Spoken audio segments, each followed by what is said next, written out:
Senator Cruz, you suggested Mr. Trump, quote, embodies New York values. Could you explain what you mean by that? You know, I think most people know exactly what New York values are. I am from New York. Well, you're from New York, so you might not. But I promise you in the state of South Carolina, they do. And listen, there are many, many wonderful, wonderful working men and women in the state of New York. But everyone understands that the values in New York City are socially liberal or pro-abortion or pro-gay marriage, focused around money and the media. And I would note, indeed, the reason I said that is I was asked, my friend Donald has taken to at his events playing Bruce Springsteen's Born in the USA. And I was asked what I thought of that, and I said, well, if he wanted to play a song, maybe he could play New York, New York. And you know, the concept of New York values is not that complicated to figure out. Not too many years ago, Donald did a long interview with Tim Russert.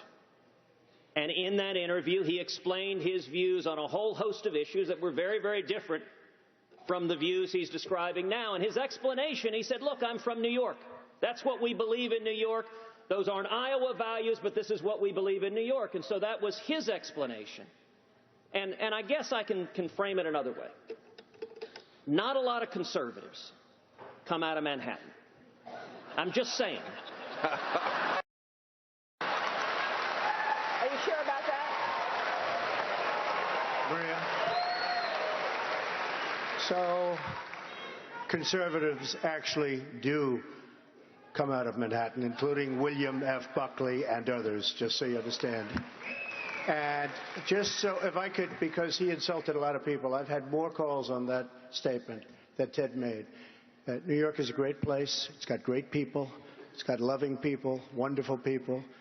When the World Trade Center came down, I saw something that no place on earth could have handled more beautifully, more humanely than New York. You had two 110-story buildings come crashing down. I saw them come down.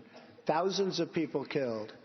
And the cleanup started the next day, and it was the most horrific cleanup probably in the history of doing this and in construction. I was down there, and I've never seen anything like it. And the people in New York fought and fought and fought, and we saw more death and even the smell of death.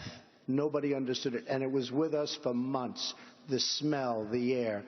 And we rebuilt downtown Manhattan, and everybody in the world watched, and everybody in the world loved New York and loved New Yorkers. And I have to tell you, that was a very insulting statement that Ted made.